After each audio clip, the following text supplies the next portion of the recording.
You're listening to a Roddenberry Podcast. Don't touch that dial.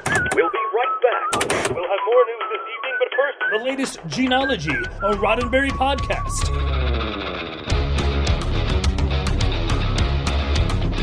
Episode 92, A Distant Thunder.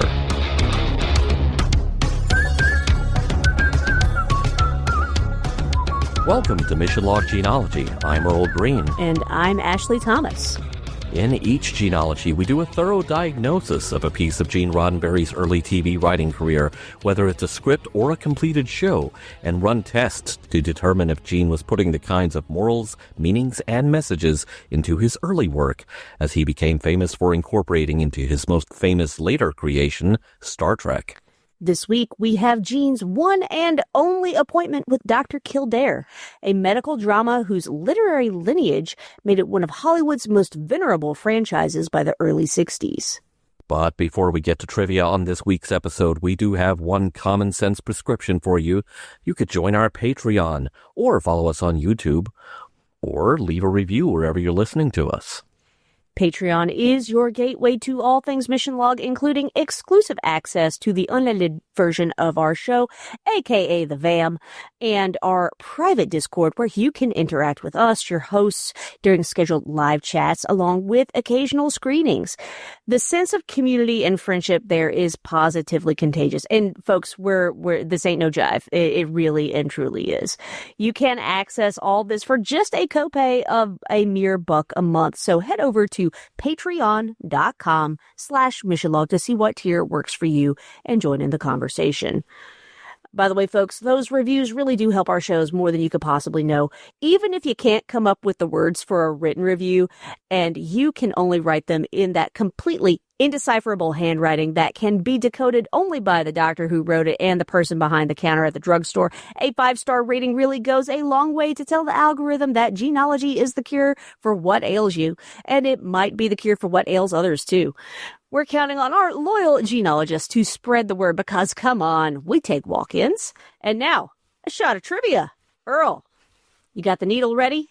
Is it that kind of shot? In the van, we were already joking about some other kinds of shots that I could come up with for Gene-ology After Dark, but we don't need another prune shine incident, do we? No, prune shine, not even once. Not even once. Lots of trivia this time around. We think of Gene Roddenberry in terms of being a man who started a gigantic franchise that's still going today. But by contributing a single script to the 1960s TV version of Dr. Kildare, Gene was taking part in something that was as close to a gigantic franchise as early 60s TV had. The character of Dr. Kildare started out in print in the 1930s in stories written by Friedrich Schiller Faust, working under the pen name Max Brand. The character made his first appearance on film in 1937 and was a cinematic mainstay throughout the 40s, with Lou Ayres playing him most frequently on the big screen, and then transitioning to providing Kildare's voice in the inevitable 1950s radio drama. The television series, which ran for 5 seasons and 191 episodes, premiered at the end of September 1961, and somewhere between the dramatic tale of Dr. Kildare's many and varied cases and the fact that young Richard Chamberlain was a ridiculously handsome guy who American TV viewers were happy to welcome into their living rooms every week, the show quickly became a hit. The American Medical Association advised on the accuracy of the medical practices in the show's scripts, and toward the end of the show's run, it was flirting with serializing storylines from one episode to the next. This was one of the earliest prime-time shows to experiment with this on American TV. The soap operas were already doing it, but in prime time, no. MGM assigned Norman Felton to be the executive producer, and meeting with this prolific producer would prove to be a major turning point in Gene's career, for this interaction put Gene on a road that would, after a speed bump or two, lead to the 23rd century. It also didn't hurt that one of the more frequent early writers on Dr. Kildare was Gene's good friend E. Jack Newman, who we last ran into when he and Gene co-wrote a West Point script in the 50s. It's possible that, aware of the end of his old friend's contract at Screen Gems, Jack did Gene a solid and assigned him a script. Gene's episode, A Distant Thunder, was the second to last episode of Dr. Kildare's first season, airing on the evening of Thursday, May 10th, 1962, at 8:30 Eastern on NBC. It was up against the last half hour of Frontier Circus and the only half hour of Tell It to Groucho on CBS, and it was opposite The Real McCoys and My Three Sons on ABC. By the end of its first season, Dr. Kildare was the number 9 show in the American television ratings, so it was a pretty hot ticket for talent both on screen and off, a high-visibility plum assignment. But it was an assignment not everybody wanted. Before Richard Chamberlain was cast as Kildare, the role was offered to James Franciscus and a young Canadian actor named William Shatner. They both turned it down, perhaps feeling that The Good Doctor was old news. This followed on the heels of an unsold 1960 pilot, which put Lou Ayres back in Dr. Kildare's scrubs, following on from the movie franchise, a formulation of the show that seemed more vested in maintaining the movie's status quo than introducing the character to a new audience. You see, these are not new problems on the media landscape. By the way, that unaired pilot is an extra on Warner Archive's Dr. Kildare movie collection box set. The Warner Archive also has made all 5 seasons of the TV series available in their entirety. It was during the production of this episode, which producer Norman Felton liked, that Gene cornered Felton with an elevator pitch about a peacetime military drama.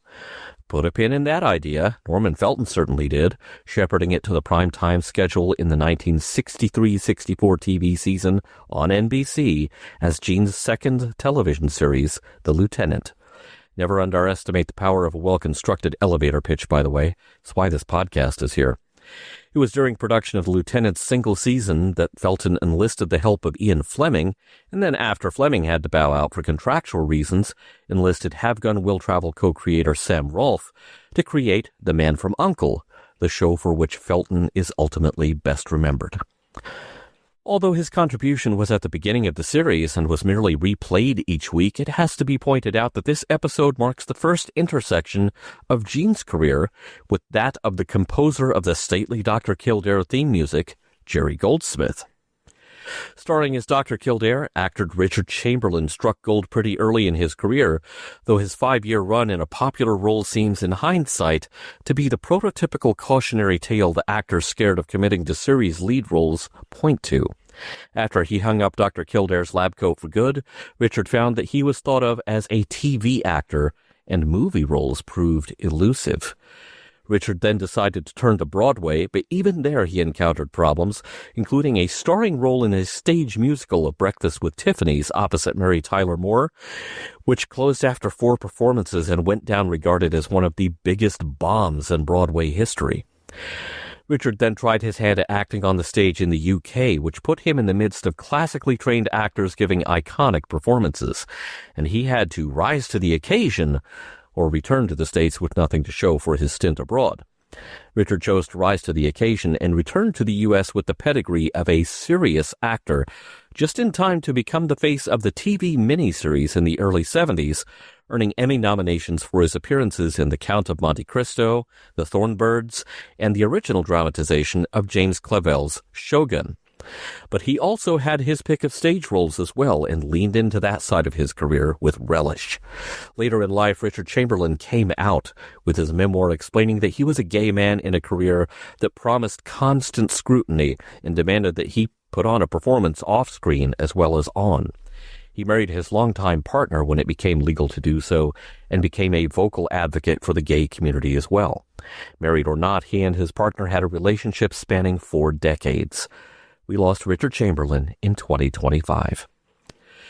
Playing Dr. Kildare's mentor, Dr. Gillespie, was Canadian actor Raymond Massey, whose film career stretched back to the late 20s, and he thought he would be appearing in only a few episodes of this series. Raymond came to the role with a wealth of movie experience, but very little experience in production that moved at the speed of weekly television, and he soon found that Dr. Kildare was all that he had time for the duration of the show's run.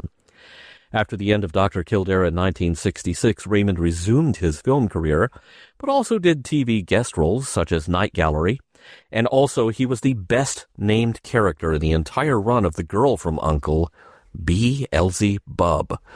Raymond Massey died in 1983. Michael Constantine, who we just saw in Gene's single-episode contribution to Target the Corruptors, appears here as Dr. Ernest Miller, but the scene-stealing guest star in the role of Lieutenant General John Sparrow, retired, is actor Dean Jagger, an actor with quite a colorful background. He dropped out of school and then became a school teacher anyway, until the acting bug bit and sent him back to school. Dean's first movie role was in a 1929 silent film, and he kept up a steady pace of work, peaking with 1949's 12 O'Clock High, for which he won the Oscar for Best Supporting Actor in the role of Major Stovall. Just a year after his Dr. Kildare appearance, he landed his only regular TV role as the principal in the series Mr. Novak, which ran from 1963 through 65. He also made a handful of appearances as Matt Lincoln's father in the series Matt Lincoln. Military roles kept him busy on the big screen in movies such as White Christmas, Three Brave Men, and many more. On the small screen, Dean appeared in The Twilight Zone, The Fugitive, Columbo, and Saint Elsewhere, and he played a pivotal role in an early episode of the series Kung Fu. Dean Jagger passed away in 1991. As Nurse Maya Lajos, actress Elizabeth Hush brings quite a bit of presence as a supporting character, and we will see her and hear her again, first playing another prominent guest role on The Lieutenant, and then returning as the voice of the companion that keeps Zephram Cochrane alive in the Star Trek episode Metamorphosis. And in the background, uncredited, you might catch a fleeting glimpse of a Dr. Liebman, a very, very early role for one Harvey Korman. He played the role in a half-dozen episodes of Dr. Kildare, and at the time was considered a quite capable dramatic actor, though of course now we remember him better for his comedy work, primarily on The Carol Burnett Show, and other high-profile work where he caused a stir, a whip, a stir, a whip, an additional whip or two, and a stir.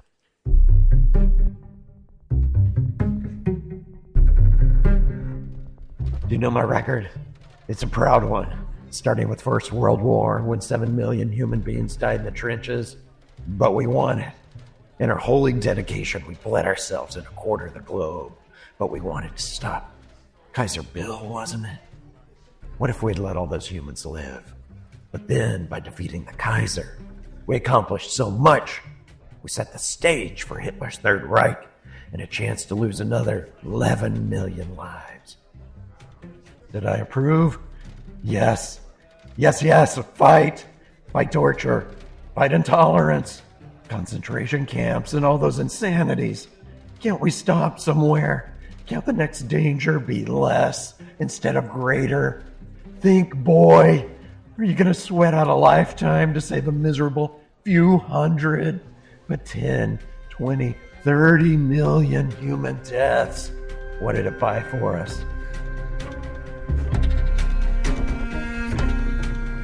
Young Dr. James Kildare, an intern at Blair General Hospital, deals with the huge variety of cases that bring patients to a large metropolitan hospital. His mentor, more senior Dr. Leonard Gillespie, tries to teach Kildare some lessons about practicing medicine and about life. Prologue. An older man is wandering through a shooting gallery. He seems disoriented and confused. The man stops at a soldier and his date, who are playing one of the shooting games. The older man becomes agitated, yelling at the soldier about how he likes his killing.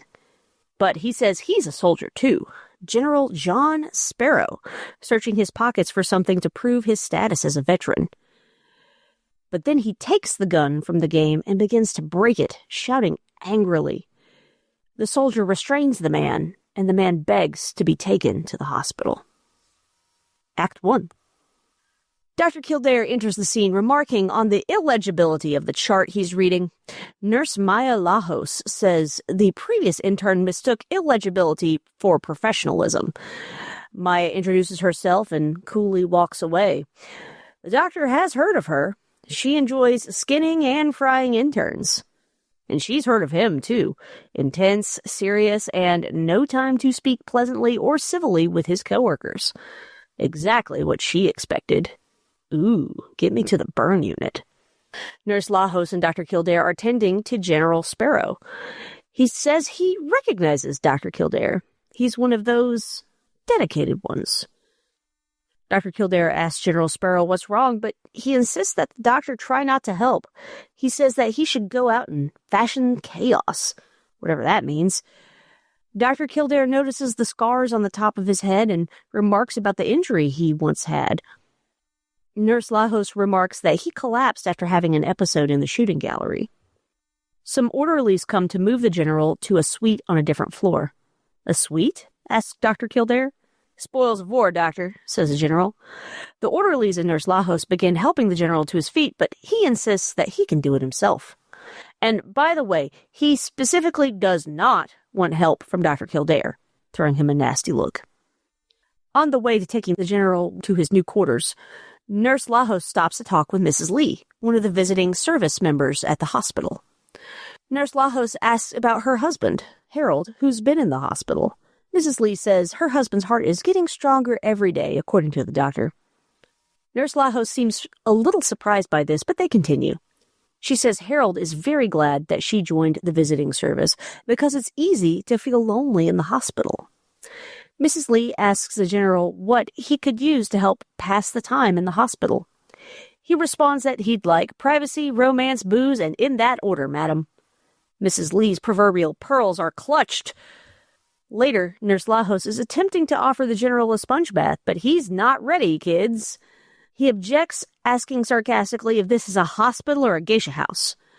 Dr. Kildare enters the scene and takes the bowl of soapy water from Nurse Lajos and tells the general that there are certain standards they must meet in this hospital, and that includes bathing. And with that, he tosses the water at the general. That's one way to take a shower. He sends Nurse Lajos out for some dry pajamas and custodial services to bring a mop. The general is shocked by Kildare's behavior and allows him to help him bathe. The general is back in bed, freshly bathed and pajamaed. Now enter Doctors Miller and Gillespie. Gillespie introduces Miller and Kildare properly to the general, but the general informs Gillespie and Miller that he'd rather file Kildare under completely useless and ridiculous, and also medical tomfoolery, among other pejoratives. Gillespie suggests that if he's dissatisfied with his care, he can be transferred to one of the military hospitals. Brass and ribbons only make the quote-unquote high priesthood of medicine worse. Dr. Miller, a psychiatrist, asks if there was something about the military that bothers him. The general then proceeds to inform Dr. Miller that psychiatrists are often more psychotic than their patients. Is that burn unit still open? The general's wit is armed with a flamethrower. Oh, and by the way, surgeons are rejects from the butcher school. Dr. Gillespie says that it's a good thing that he's an internist. He prescribes the general something to help him relax, but the general says he doesn't need psychiatry and drugs. He's just got pressure under the plate, and gestures toward his head. Dr. Gillespie approaches with a needle, but the general's not having it. He tells Kildare to make them understand. Understand what? He allows Kildare to give him the shot, but he's not happy about it. The general says Gillespie's done well for himself, having a bunch of fawning shavetails surrounding him. He tells Kildare that he doesn't have the guts to shout down a superior. Kildare responds that he's never worked with people who were impressed by lung power. The general is having none of Kildare's sass, especially not from a stupid, ignorant boy like him. He's 10 times the man he is. The general is now out of bed, trembling with anger, staring down Kildare. Kildare just leaves the room silently. The general informs Gillespie that he knows that he needs help, but if Kildare shows up again, he'll leave. In the break room, Gillespie and Miller are studying up about their patient. They found a picture of him in a book, age 26. Kildare enters, grabs some coffee, and joins Nurse Lajos and another young intern at their table. Apparently, the general has been telling anyone who will listen, willingly or otherwise, that he thinks Kildare is a right horse's patoot. Dr. Gillespie invites him over to his table. He needs a word. Dr. Miller notes certain similarities between Kildare and the general, and offers Kildare the book for his perusal. Kildare asks if the general sees a bit of himself in him. Miller notes that it's not entirely uncommon in those with agitated depression cases. His hostility is a symptom of his preoccupation with Kildare. Gillespie asks if there's anything that might have set the general off about Kildare when he met him for the first time. Kildare recalls the conversation he was having with Nurse Lajos where she was calling him high-minded and dedicated, though not in a kind way. Miller thinks that might have been it, as the general was described that way as a second lieutenant. Miller gives Kildare the book to read and tells him to take note of the general's accomplishments. He never missed at whatever he decided to do, which is why nothing is going to stop the general from doing what he is of a mind to do: commit suicide. Act 2. Back in the general's room, Dr. Miller is asking the general about his melancholia, how often it occurs, etc. General says if he wanted a witch doctor, he'd import one. He wants Gillespie to cut into his head and take a look at that plate. There's something gone wrong with it there. It is 20-plus years old now. He can feel it. Miller assures him that there's nothing to indicate that there's anything wrong with the plate in his head. The general brings up the state that he was in when he was admitted. Miller says that his state isn't uncommon for someone who'd not eaten a proper meal for days and was wandering the streets like a derelict. The general grumbles something in Latin about Kildare, bringing him up because what Miller has said just rings of the medical stupidity to him. Just cause and effect, Miller. Miller offers a concession. They'll do encephalograms, film, etc. on the plate to determine without a doubt if there are any other medical abnormalities. If these come back clear, will the general then allow Dr. Miller to help him? He's got to admit that his irritability is... But the general interrupts him. If he's irritable, it's because of the quaint notions of these doctors who seem to accumulate like barnacles. Don't bother with logic, Doc. It'll bring the entire framework of psychiatry down upon you. Miller simply looks at the general and asks, "How would you like to be 26 years old again?" and exits the room. Later, Kildare enters Gillespie's office to meet with him and Dr. Miller. Gillespie informs Kildare of the situation. The general won't have anything to do with Dr. Miller or his staff, but they think they might gain some traction if Kildare goes with him. Kildare doesn't object to this, but he knows the general will. He won't even let him in the room, let alone administer any care. Miller hopes that Kildare will be able to make a connection with him, encouraging him to talk, and then Kildare will relay that information to Miller. But Kildare has the million-dollar question. Is he to function as a doctor? Miller says that if it's the suicide risk that bothers him, it's actually easier to predict than generally assumed. In this case, the general may seem to be released from his depression, like he's come to a decision. Miller knows that the general would be best off in a psychiatric ward, but he also knows that if the general suspected that they knew what he was planning, he'd walk right out. Gillespie assures him that they've taken the precaution of removing any obvious risk factors from the suite so he can't hurt himself. They know it is a calculated risk, hoping that they catch the danger signals in time with Kildare's help. But Kildare asks again, is he being asked to function as a doctor? Gillespie says that Miller wants it made clear that he's only to obtain information, not treat the patient.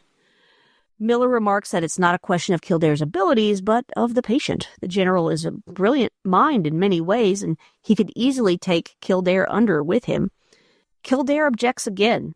He will be in there with the general alone and refuses to jeopardize the welfare of any patient without the option of exercising medical care when he deems necessary.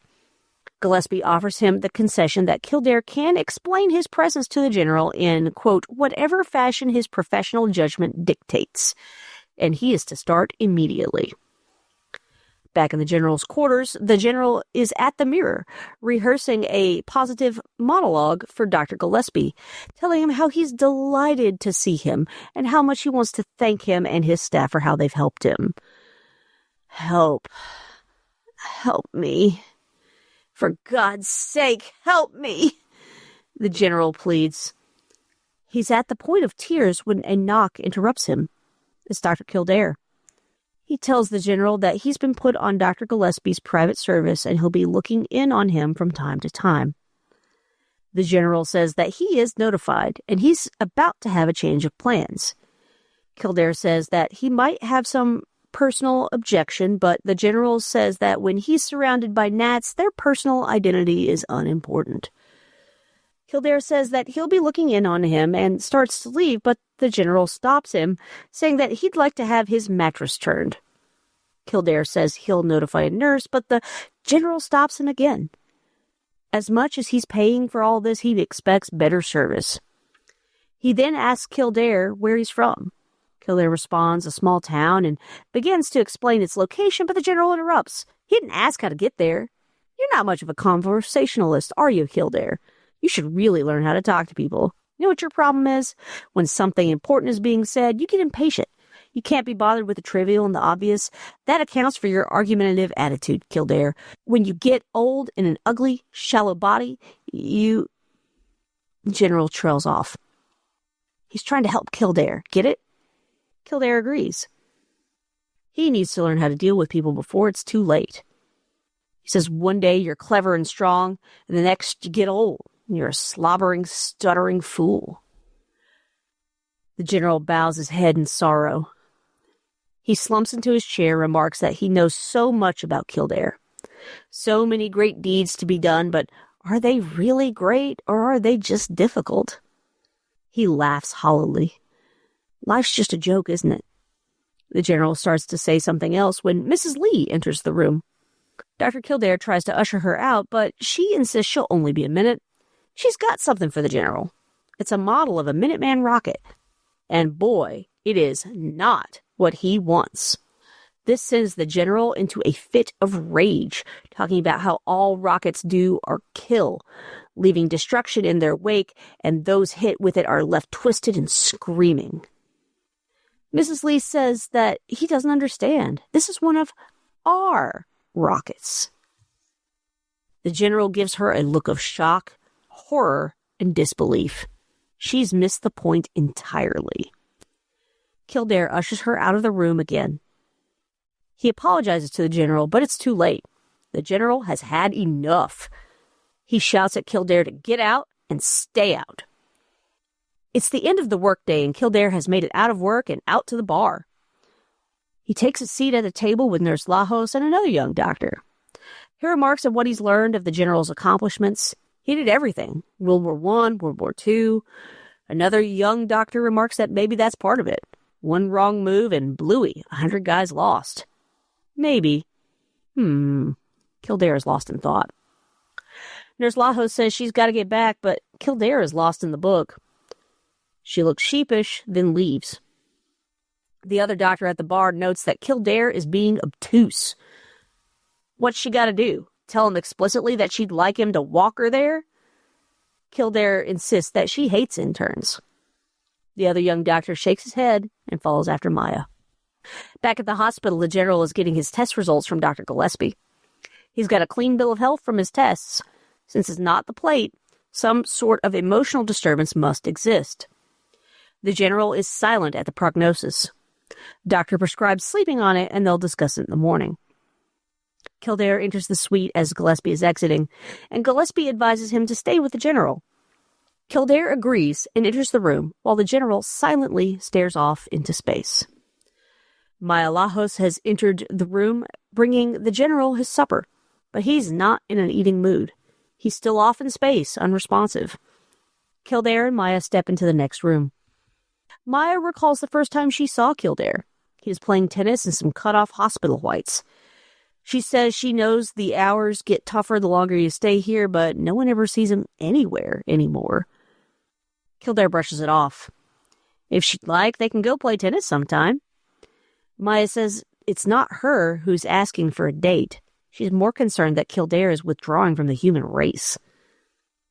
Maya exits the suite and leaves Kildare to his thoughts. He enters the general's room, and he seems to have come out of his catatonic state. He's up at the bathroom mirror, brushing on some shaving soap and humming a tune like he's about to break into a musical number. Kildare asks if he's feeling much better, and the general thinks he's just about got this thing figured out. He's got the problem figured out all on his own, too. He bets Doc Miller and any other psychiatrist must feel cheated whenever a patient works out their own problems themselves. He opens the medicine cabinet to reach for his razor and stops short, looking extremely disconcerted. "Where's the razor, Kildare?" Kildare says they thought the electric razor would serve him better since he's mostly spending his time in bed. But the general ain't having it. He's only ever used a straight razor, and he better get one PDQ or he'll walk. Act 3. The general is still madder than an old wet hen. He goes to the window to open it up, but finds that it's sealed and locked. He wants some fresh air, but Kildare assures him that the building is fully air-conditioned. No need to open a window. The general is fed up. He's devoted his life to the science of killing. You'd think he really needs a razor or an open window or a coat hanger or a corner of a rug, etc. to get it done. He backtracks a bit. He's just trying to say that Kildare's behaving childishly. Then the general notices that his call button is on. Kildare says, "Didn't he say he wanted to check out?" But the general says he's reconsidered. He's going to sleep on it and decide in the morning. Kildare presses him. He's read a book about him. What does a general think when he looks back at his career? When any decision he made could mean life or death for those under his command? The general snaps that he can't think of any major tactical decision that he'd change. He knows the tortured old troop commander is the stereotype, but that's not who he is. "Are you trying to outthink me, young fella?"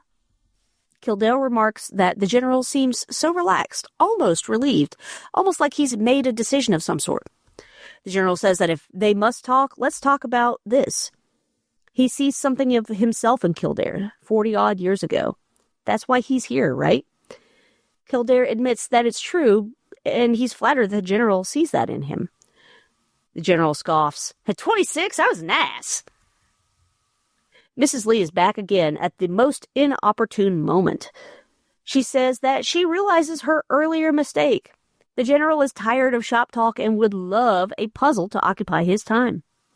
The general says that she can take that puzzle and shove it up her... But before he can specify the exact geographic location to store that puzzle, Dr. Kildare says that the general's ashamed to admit it, but he loves a puzzle. He's been secretly lonely and just waiting for her to come back. Mrs. Lee knew it, of course. She was on her way to visit Harold, her husband, but Harold told her that if anyone ever really needed her, he certainly understood that she needed to go care for them. The general is looking a bit embarrassed about his earlier outburst and apologizes to Mrs. Lee, isn't it?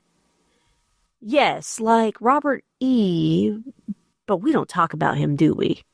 He was on the other side. She then goes on to tell the general about her two sons. They were in the Air Force, not the Army, but she wonders if the general might have known them, Harold and Charles. He says he doesn't and tries to shoo her off, but Mrs. Lee goes on about her sons. Charles was known as Chipper. He loved to build airplane models, but you don't care for models. The general corrects her. He does care for models, as long as they are long-legged, shapely, completely life-sized, and proportioned quite liberally. But he is opposed to shapeless middle-aged women who think their gender will protect them from their own stupidities. Does he make that clear? Dr. Kildare interrupts and says that the general clearly isn't feeling well, and "Shut up!"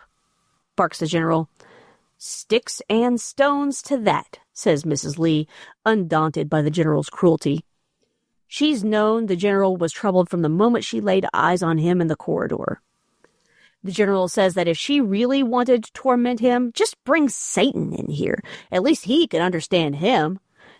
She chides him for his blasphemy, but the general insists that Mrs. Lee is blasphemy incarnate. He moves dejectedly to the window. Kildare reaches out to the general with his words, but the general stops him. "Don't you see what is true of me will someday be true of you, Kildare?" Kildare presses him for this truth.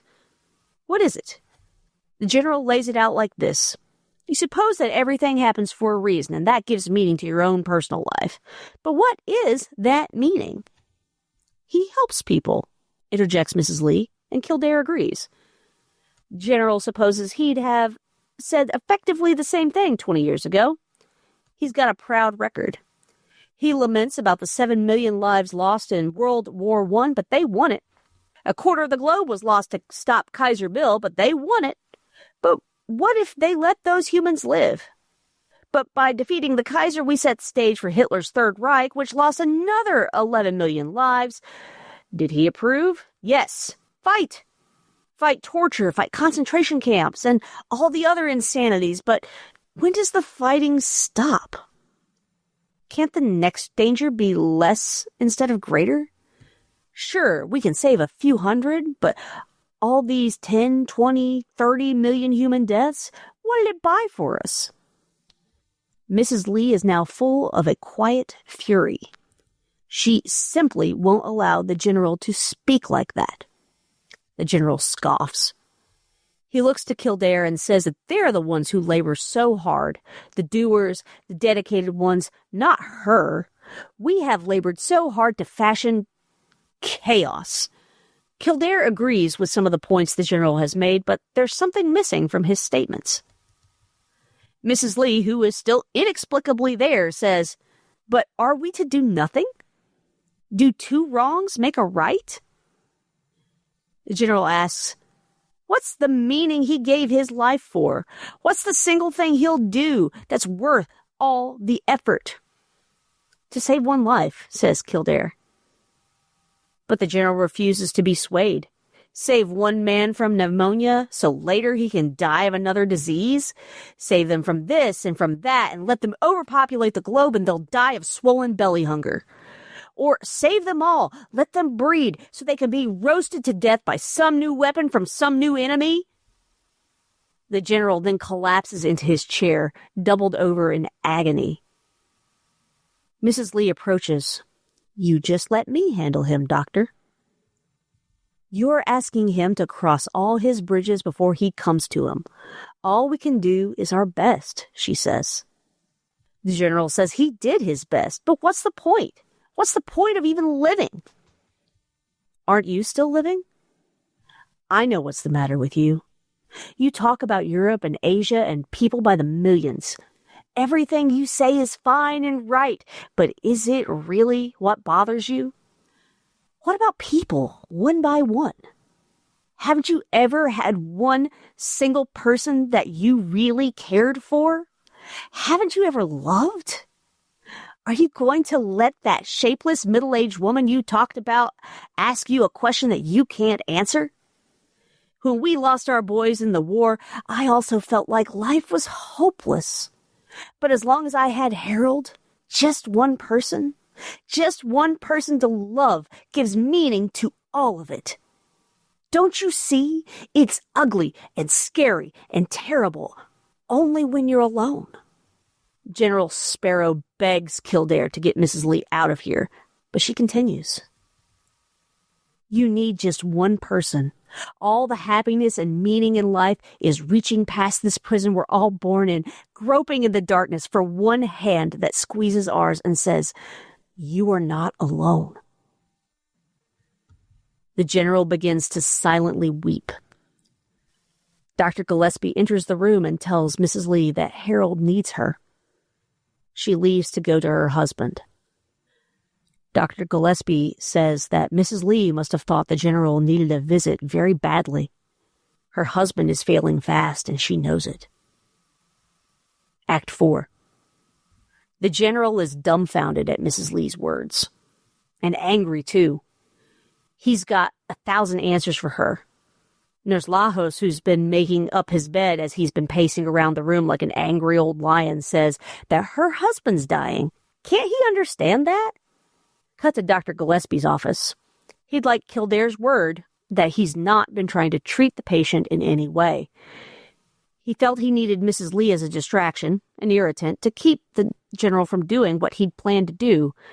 But Mrs. Lee surprised him. She sounded a little foolish to start, quoting trite sayings, but somehow that answered the general. Gillespie says those pat answers actually distill centuries of human experience. He's worried about her, though. She's under terrible strain. Before he can finish, the phone rings. The general has gone missing. The police will check the immediate neighborhood. Kildare offers to help Dr. Miller, but Gillespie instead sends him to see Mrs. Lee. She might need more help than the general right now. In Harold Lee's room, the general enters and commits either a misdemeanor or a felony, depending on the state, and says that he's Dr. Edgerton. He's here to see Mrs. Lee. The attending nurse says that she's not here, but went for coffee with one of the interns. But if you're here, I'm going to go get drugs for my patient. She scoots off, and Harold removes his oxygen mask.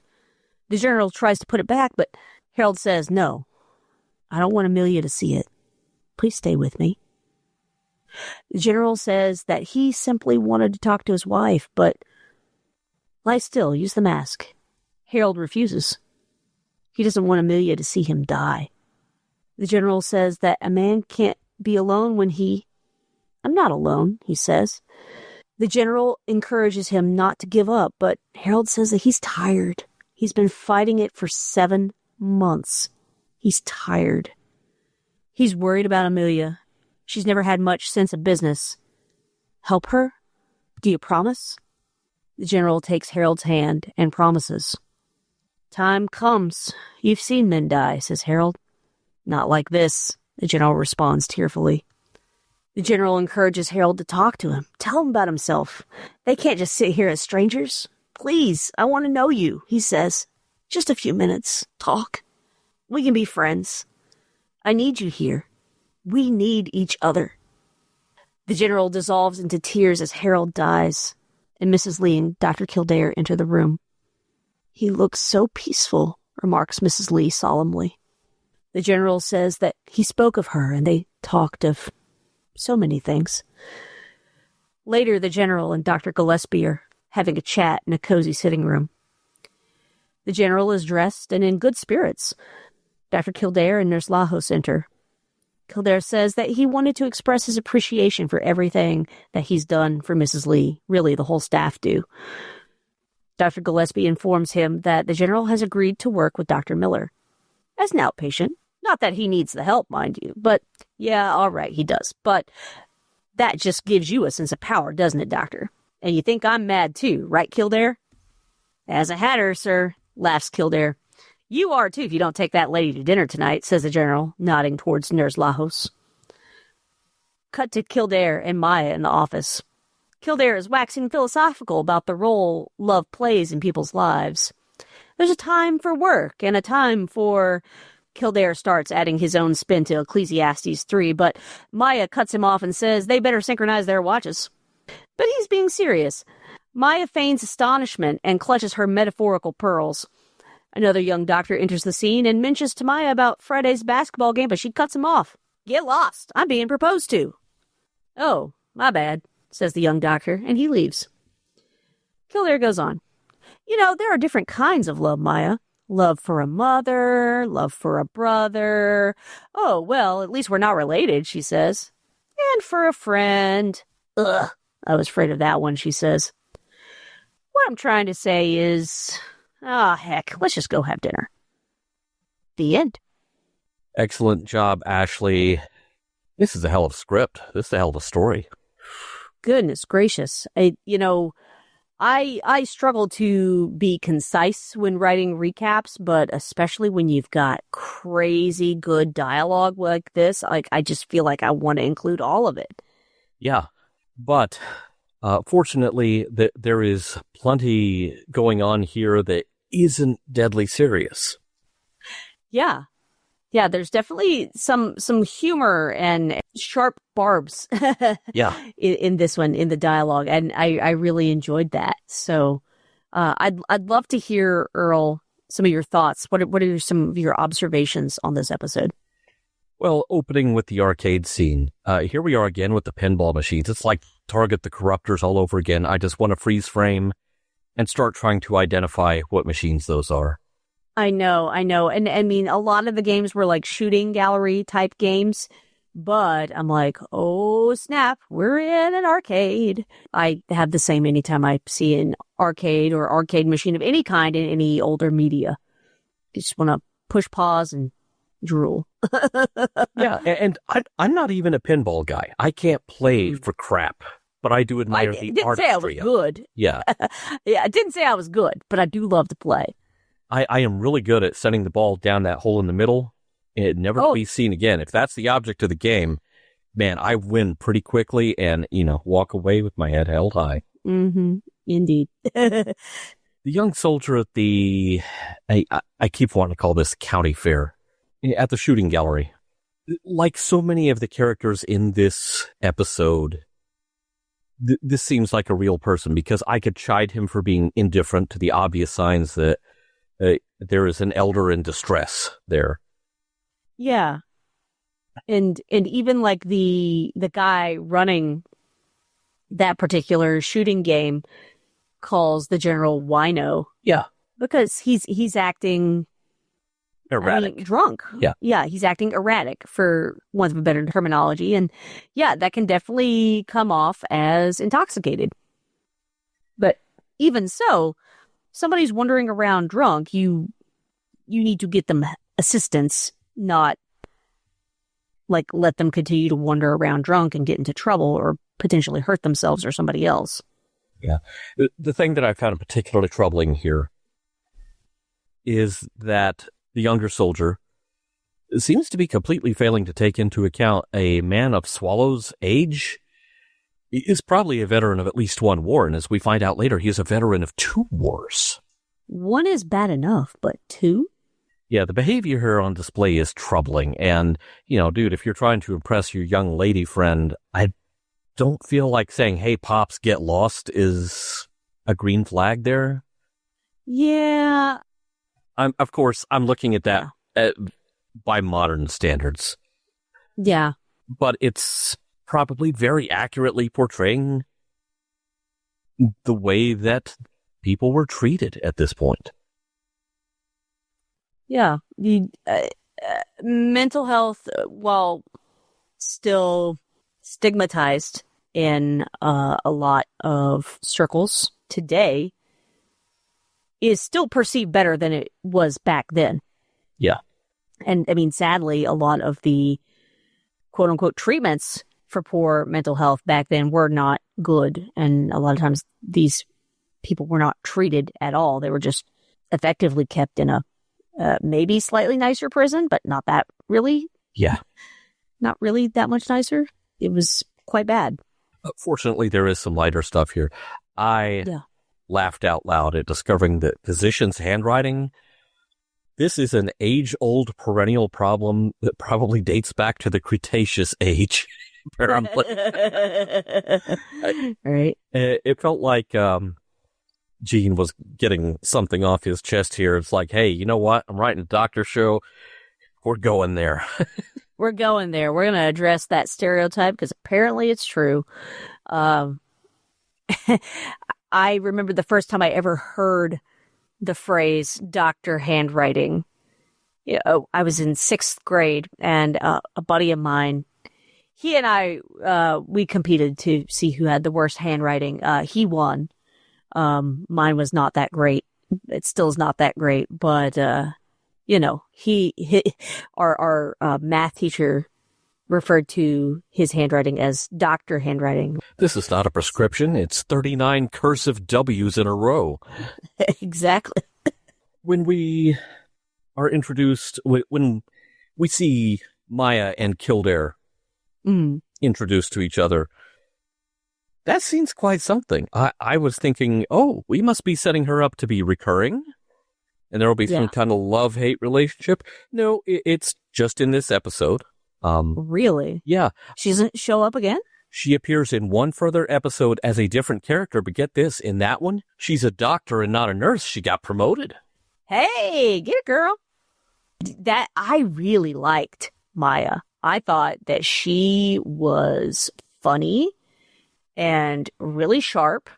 And I love the idea that there's just one nurse that like razzes all the interns, like all the doctor interns who, I know lots of really wonderful folks who are doctors, who are kind, have a good bedside manner, have social skills, get along well. There is also a certain stereotype of doctor who is a little bit self-absorbed. And I feel like Maya encounters the self-absorbed ones and tries to remind them of who they are, which is like they're just like everybody else. They just got some extra initials in front of their names. So, just chill out. Speaking as someone who used to work IT in a hospital setting, can confirm all of the above. Yep. And I will say no more. And also from that perspective, not cool, Kildare, dousing the whole wall. And The call button, the wall-mounted light, all that's hooked up to electricity. That ain't cool. Yeah, no, literally, it's about to get real hot in there because you're going to short-circuit something. Something's going to catch on fire. Yeah, and by the way, that's in the category of making more work for other people because he's not going to have to clean up that mess. Oh, absolutely not. He says, get somebody to bring a mop, Maya. Well, how about you don't throw water at the wall, dude? Yeah, bro, come on. Like, yeah, I know you're aiming for the general, and yeah, you direct hit, but it's a liquid. It's going everywhere. A little interlude where they're trying to get Sparrow onto a gurney to take him to his suite, and he is trying to wave off every offer of help. That hit uncomfortably close to home. I grew up with a father and uncles who served in World War II. Got to see all of them age. That hit me right in the gut as absolutely a real thing. Yeah. One thing I wish was not real, although I'm sure it was. So many smoking doctors. What the hell? Not only smoking doctors, but smoking in the ding-dang hospital. In the patient's room. It's one thing if it's in the break room. It's not isolated to the break room. It's in the patient's room. It's everywhere. They're just all hanging out, having a cigarette. Yeah, don't go in the oxygen room.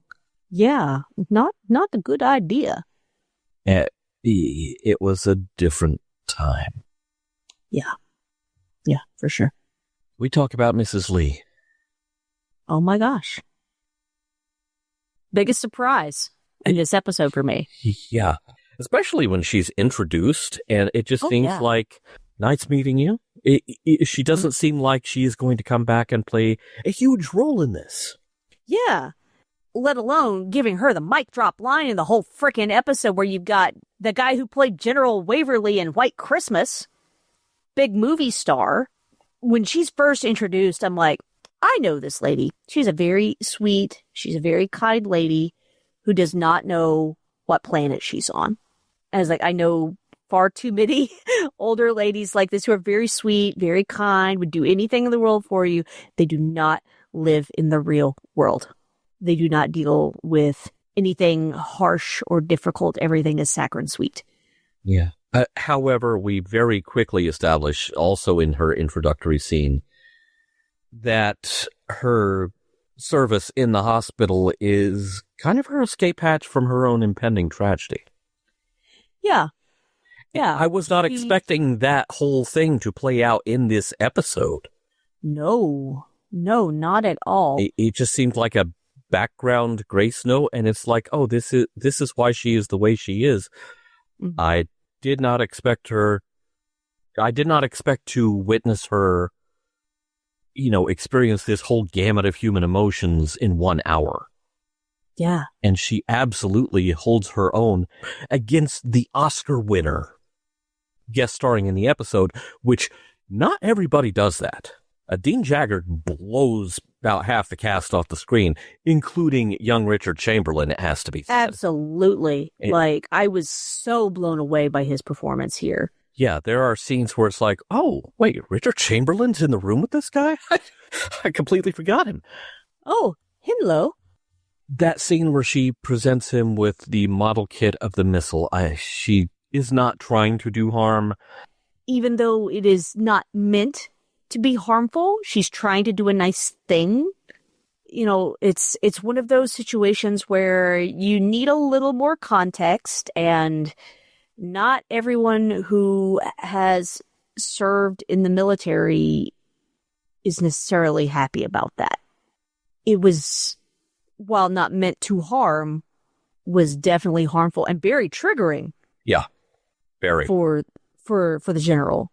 Yeah, that dialogue, that whole scene is just amazing.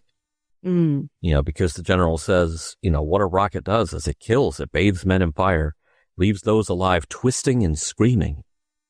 And her response to that is, you don't understand, General. This is one of our rockets.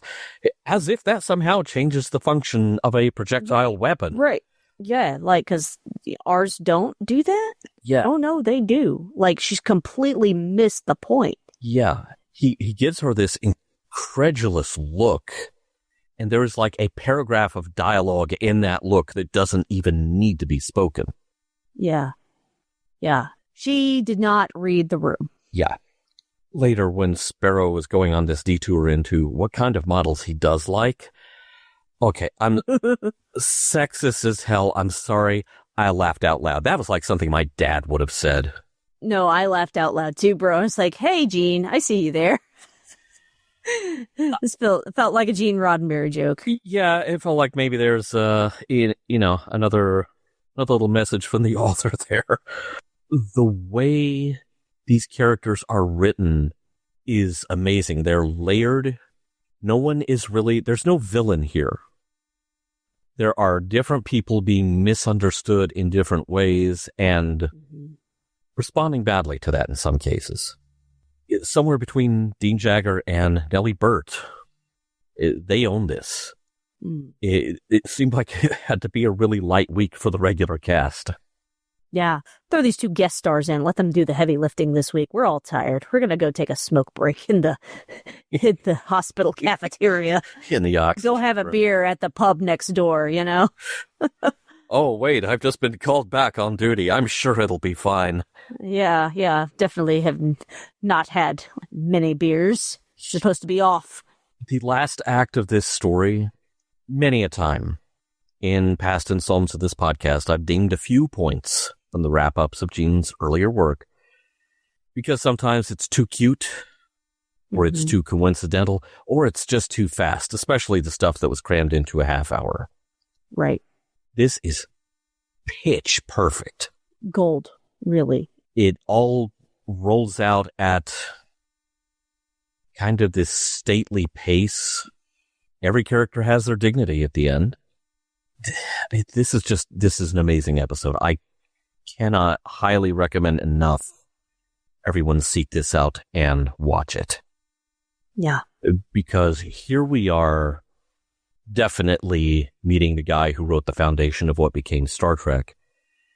And he has been handed the latitude to tell a story with a powerful universal human message to it. And he goes for it. And this is a case where, okay, this is an hour-long script that has Gene all over it. No notes, no shortcomings whatsoever, aside from smoking doctors. Yeah. And you know what? We're going to get that from any TV show in this time.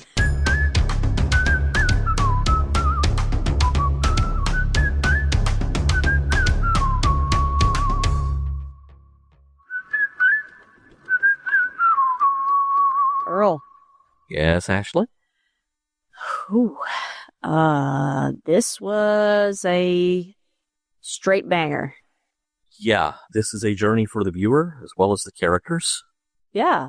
If you do not have a lump in your throat by the end of this, you need to check in with Dr. Kildare because bro's got to check your pulse. You may be in trouble. Yeah.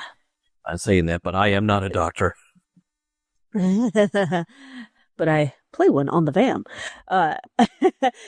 This episode, after I finished watching it, I messaged you and it's like, that was monstrous. Like, I needed to take a breather after that one. Such a incredible, powerful episode. I was blown away. I was not expecting this caliber of performance for a hour-long primetime TV drama from what, 1962? Yeah. No, I was expecting maybe a little more schmaltz, maybe a little more cheese. I was not expecting to be in tears at the end of this episode. And here we are. I'm going to take a little detour and talk about a show we discussed a couple of weeks ago. Yeah. Because our schedule for recording and editing is, quite frankly, insane right about now. We're recording this later on the same day that I edited APO 923. That pilot loomed really large in my mind while I was watching this. For those who need a refresher, APO 923 was the pilot Gene wrote for an unproduced series set in the South Pacific during World War II, featuring a main character who experienced a major crisis of conscience and exhibited, as much as anyone might be allowed to in 1960s TV, clear signs of post-traumatic stress disorder. And then at the end of APO 923, Lieutenant James T. Irvine has to become a one-man killing machine, almost single-handedly taking out an entire platoon to save an entire village. And his colleagues are glad he got over that whole moral quandary thing. It's laughed off with a punchline, literally a punchline. This episode of Dr. Kildare feels like the diametric opposite of that in every possible way. It really makes me wonder if this is something Gene had planned for APO 923, but someone at Screen Gems was like, oh, no, we can't do that. We'll lose sponsors. They'll call us un-American. We can't paint our boys as anything other than a relentless unified front that never questions orders or questions pesky things like morality. I wonder if this Dr. Kildare script was a result of what happened with APO 923. I think that's a really great point that I had not considered. So thanks for thinking of that. I see how you got there. I have no paperwork to back that up because all we had as far as paperwork for APO 923 was the pitch document.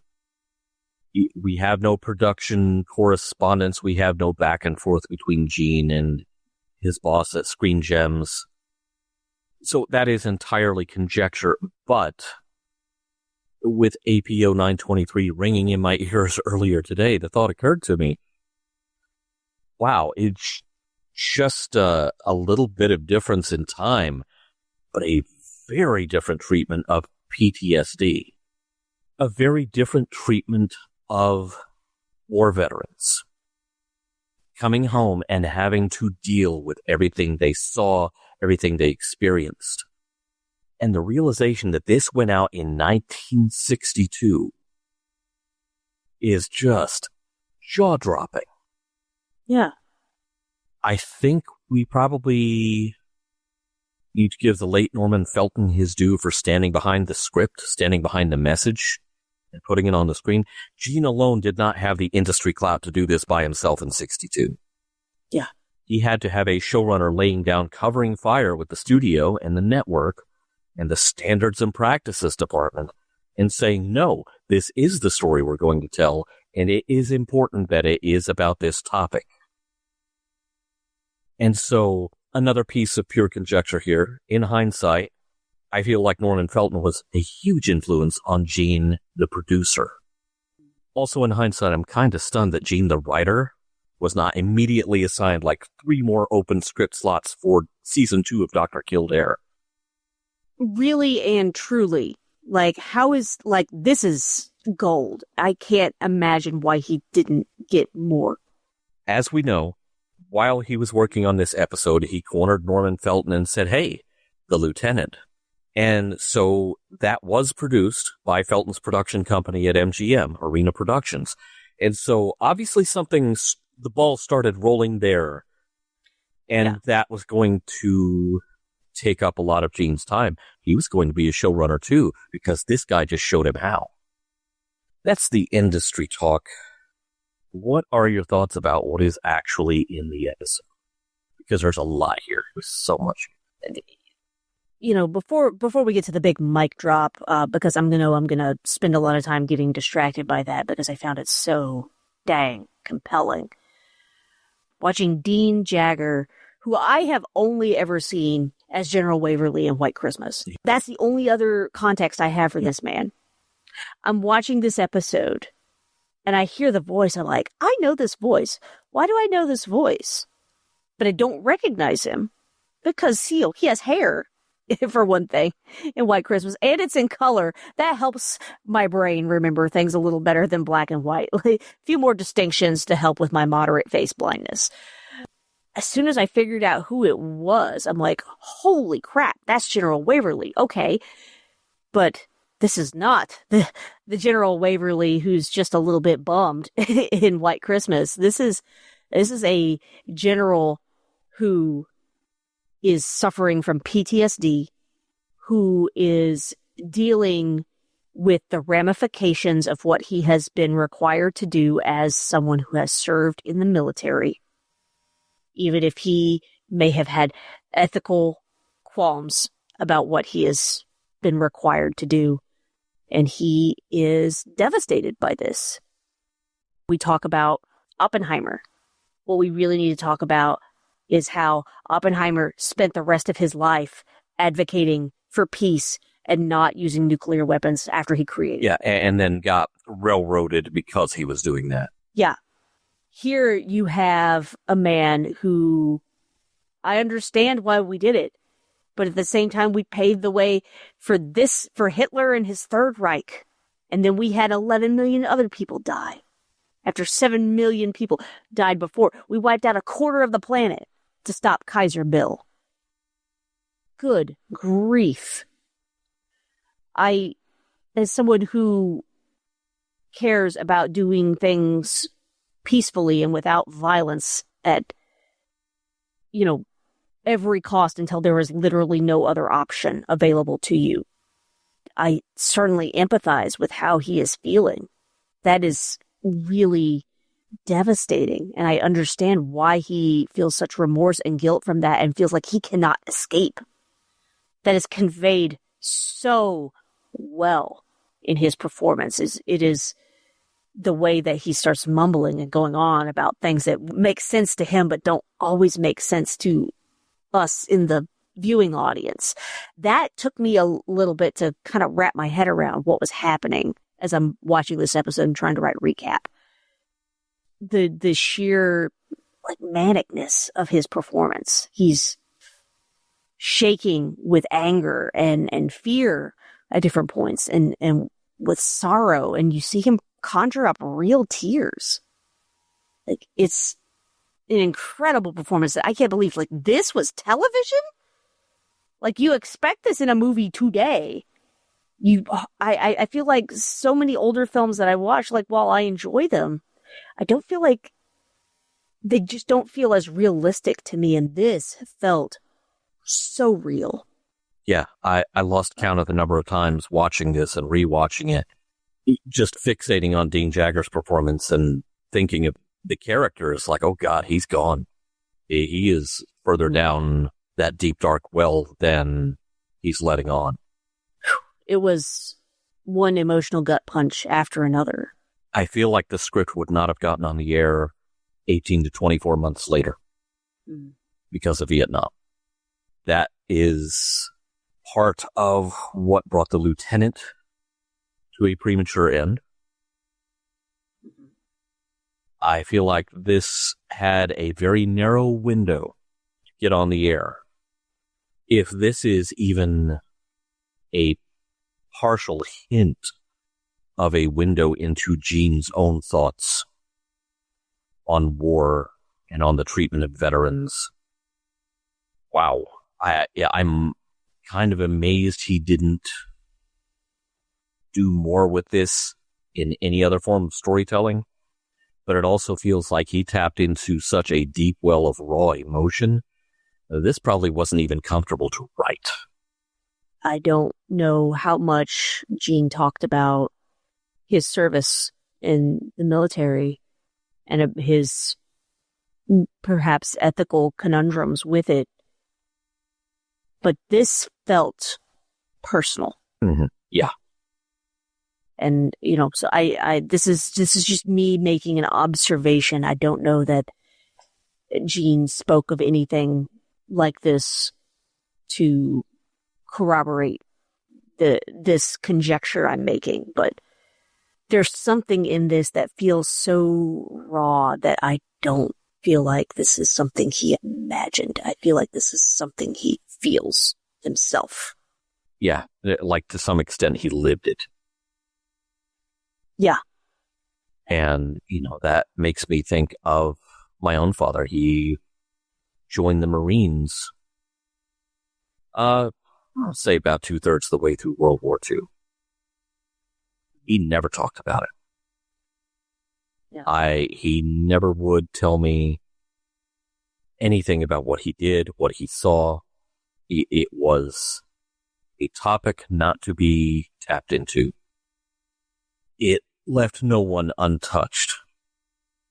But there are people like Dean Jagger's character here who obviously it changed them forever. And even at the end, you could tell this guy's got a long road ahead of him. Because even with Gillespie saying, okay, yes, you are going to get help and you are cooperating now, Sparrow is still like, no, I'm not. I can still get up and walk out of here. Gillespie just gives him that look, and he's like, okay, yeah, I'm staying. But the fact that he's able to kind of laugh at himself a little bit, I think that shows immense progress. Like, he's like, yeah, no, I do need some help. But, we got it under control now. He's no longer like a suicide risk. So I appreciate, too, that you show someone like Dean Jagger saying it's okay to get help for your mental health. Yes. Manly man general kind of guy. Yeah. It's cool to get help for your mental health.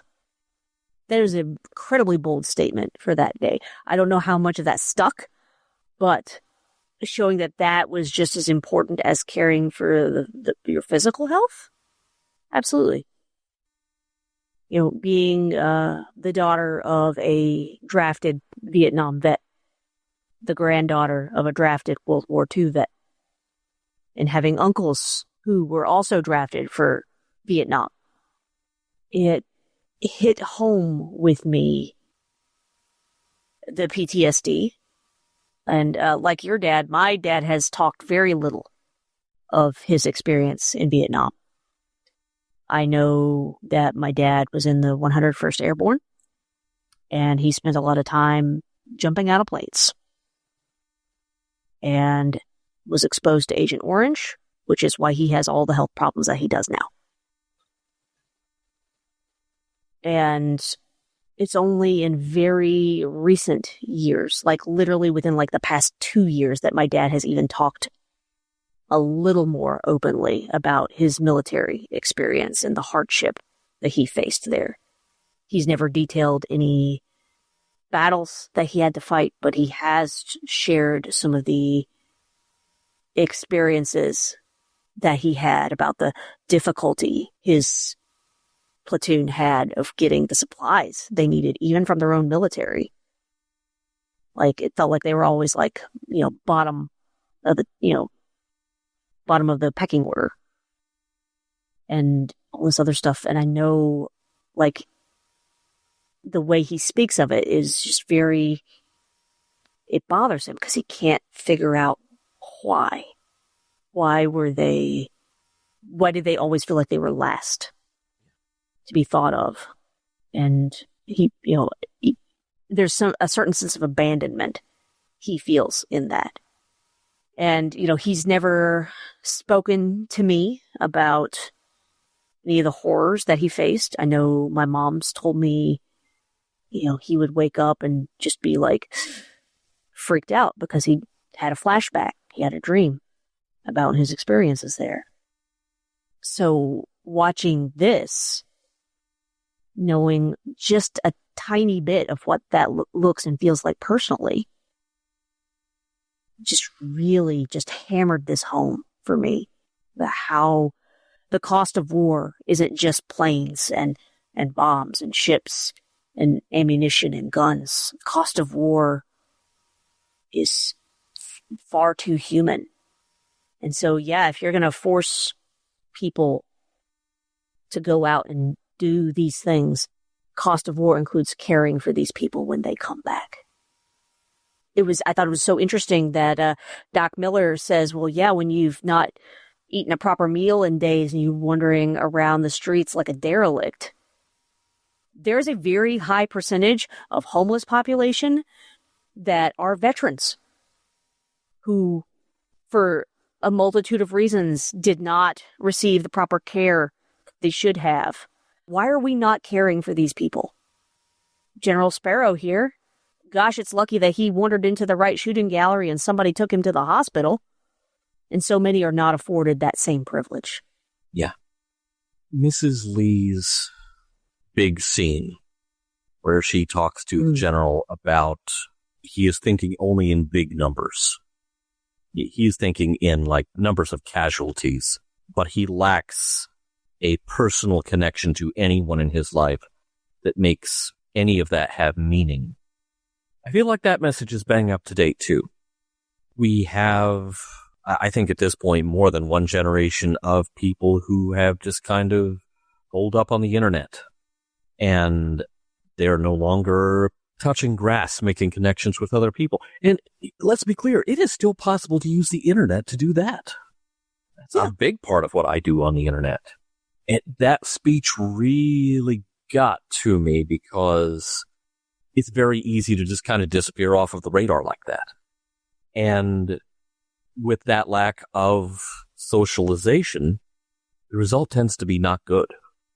And I also feel like that it creates a fertile breeding ground for the kind of institutionalized hate that we are finding ourselves having to fight back yet again.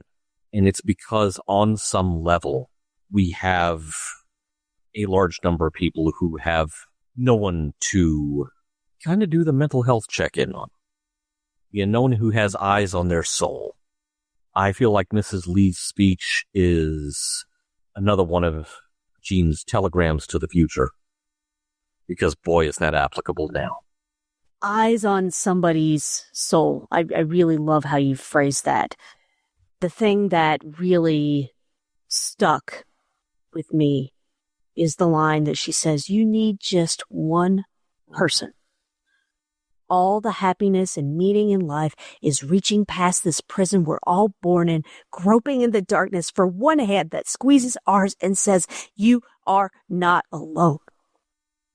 I am not a person who struggles with clinical depression, but I have definitely had seasons in my life where I have been in a depressed state. I credit my best friend Jen. She's trained as a spiritual director, which is kind of like a combination of counseling and contemplative prayer. And while we live a 13-hour drive apart, we would check in once a week just to say, hey buddy, how you doing? Just, we're friends, we're talking. I remember it was like New Year's 2022. We were talking about New Year's resolutions, and she's like, do you have any? And I was like, I would love to wake up every morning and not feel like my heart was totally broken. And having a friend who is able to just sit with you when you are feeling at your lowest, who encourages you to do things like, hey buddy, I love you. Maybe you should go talk to a counselor. And really gave me that nudge to, hey, go do that. And it helped a lot. But also knowing that I was going to have my buddy there for me. Like, that honestly, saved my life in a lot of ways. Hearing that line, that broke me, in a good way. We all need that. We all need those friends that we know, or those people in our lives that we know are going to reach out and grab us by the hand and say, hey, you're not alone.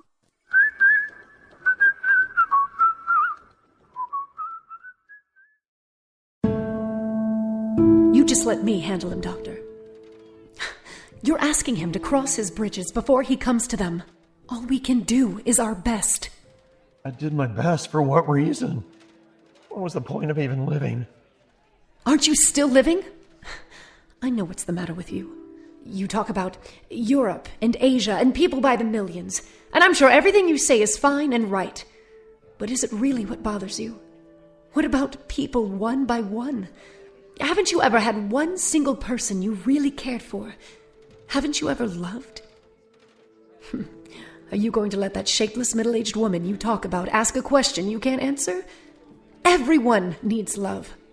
When we lost our boys in the war, I also felt life was hopeless.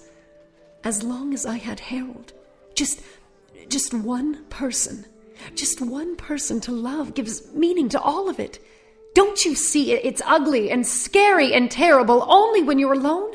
Kildare, will you please get her out of here? You need just one person. Get her out of here. All the happiness and meaning in life is reaching past this prison we're all born in, groping in the darkness for one hand that squeezes ours and says, "You are not alone."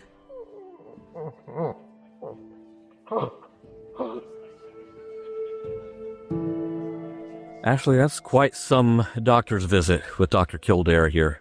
I'm glad we made the visit. Always make time to see your physician on the regular, folks. This is a probing doctor's visit, if you ever want a better terminology. Yeah. Side effects may include. I think this is the best thing Gene Roddenberry has written that we've covered. And I've said that many a time on here, but I will return to something I said about Defiance County, which was just a script. Although we did recently find out that may have gotten filmed. Newsflash. But what I said about Defiance County applies here. These characters are alive. Really? They seem like real people with the very real tangle of problems and possibilities that all of us have. They all make mistakes, not out of malice, but out of being utterly human. Yeah. And even when it seems like the general is being particularly malicious, especially toward Mrs. Lee, which, I kept waiting for Kildare to say a word. I was like, jump in here in the lady's defense, Doc. Yeah. Please. Don't be one of those dude bros. But everyone's utterly human, and they just seem so three-dimensional. I was not expecting this amazing piece of TV to come out of 1962. This is almost a script I would have expected today. Yeah. With very few edits. I mean, honestly, though, you could film this today as a period piece. I don't think you could have to really change a thing. Or sadly, you could just change which words are being referred to and wind up with the same sentiment. Yeah. I think that's a testament of a good script. Could you film it today, and does this still work? And, I think we said that with Charlie Red Dog. With this, I think you could do that with Defiance County as well. And this, I think I've got to agree, Earl. I think this is the best thing that we have covered thus far. And I will be happy to have my mind blown yet again. But I am really, really impressed with what we got here in this one rando episode of Dr. Kildare. The message of this one comes across loud and clear to me, both in General Sparrow's story and in Mrs. Lee's story, which, you've got the Oscar winner getting the big guest star credit. Mrs. Lee just sailing in under the radar is a wonderful surprise. But the message it's simple. Don't discount the struggles of those around you. Don't minimize them. Don't feel obliged to one-up them. It's not a pissing contest. You don't get more points. Doesn't get you a better seat at the restaurant. Just empathize. Just listen. Just be present. Every character in this story learns something and grows as a result. And maybe the real message is that we can too, but only if we get this empathy thing down. Don't let anyone tell you that's a weakness. It's a superpower. And as we see here, it can save lives. There is a quote that is of questionable who said it status, but it's be kind, for everyone you meet is finding a hard battle. And I think that is something that is really exemplified in this episode. We don't fully understand the battle that General Sparrow is fighting within his own mind. There's pressure under the plate, is what he keeps saying. But in actuality, it's not a physical thing. It is this mental and emotional health thing that he's having to deal with. And yeah, there's pressure under the plate because when you're dealing with that, it feels like your mind is at war. And so, yeah, it literally can have that, physiological effect of a headache or stress or other brain related stuff. And then you have Mrs. Lee, who seems like a saccharine sweet church lady who is going to be very, very sweet, very, very kind, does not live in the real world. And yet, she has faced enormous pain, losing both of her sons in war. I know people who have lost children, and that is unfathomable pain. But to lose both in such a terrible and tragic way like that, it's awful. It's awful. It's all awful. And like you said, it's not an awful contest. Nobody wants to win that. Yeah. And yet she is in this service role of going to cheer people up in the hospital who might be lonely. She is being kind, even though she herself is fighting a very hard battle. And she is choosing to live, even though she has faced enormous pain and loss herself. And she's helping other people to do that as well with her kindness. That's immense. With Gene having spent his entire career as a writer, especially the stretch of westerns he did, interrogating and challenging the masculinity script, here we have a very strong male character whose trauma needs to be addressed. It is no slight to how much of a man he is for him to get help. He's been through things that no one should be expected to witness without psychological damage. He's been where no man should have to go. Yeah. And he has to take this journey to realize, no, I do need help. I don't have to be the big man, and that road leads to one place, and, that place is the end. So this really feels like Gene's been poking and prodding at the masculinity script since Wife Killer.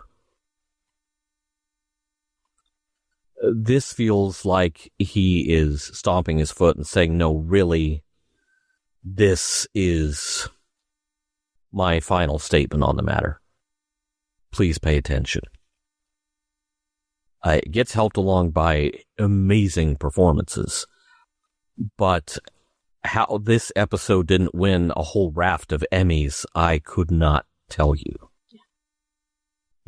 We've been looking for the Gene Roddenberry that we know from later. Here he is. Yeah. And he is not pulling any punches, and he's not holding anything back, and we get this amazing show out of it. I highly recommend everyone listening to this podcast go look up this episode of Dr. Kildare, A Distant Thunder. You will be affected by it, but you will not have wasted that hour. Special thanks to the Roddenberry Repertory players. Our cast this week featured Jeff Gaunt as General Sparrow and Bonnie Gordon as Mrs. Lee. By the way, Bonnie is co-host of the upcoming Trek Talks telethon to benefit the Hollywood Food Coalition, starting at 9:45 a.m. Pacific, 12:45 p.m. Eastern on Saturday, March 28th. Be there for 8 hours of amazing guests and one-of-a-kind panels covering just about every corner of the Star Trek franchise. It's a convention you can attend in your pajamas. Find out more, including how to donate, at trektalks.net. Gene-ology is meant to be entertaining and informative, but it's also just the beginning of an ongoing conversation about the works of Gene Roddenberry. Drop us a line at missionlog@roddenberry.com and join us on Facebook at MissionLogPod. And please remember, your comments could be used on future installments of Gene-ology. If you have any material that might be of interest to us that isn't already in the Roddenberry archive, drop us a line at missionlog@roddenberry.com. Our website is missionlogpodcast.com, and Mission Log Gene-ology is produced by Roddenberry Entertainment. On the next Gene-ology, the Ridecker case.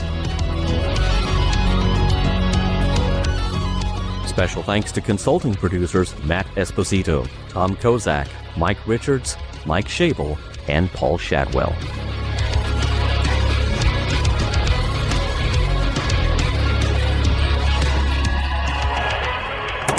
Back next week with more of your favorite programs. This concludes our broadcast day.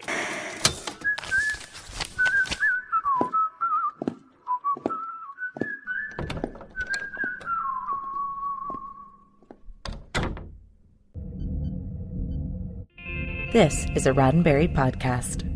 For more great podcasts, visit podcast.roddenberry.com.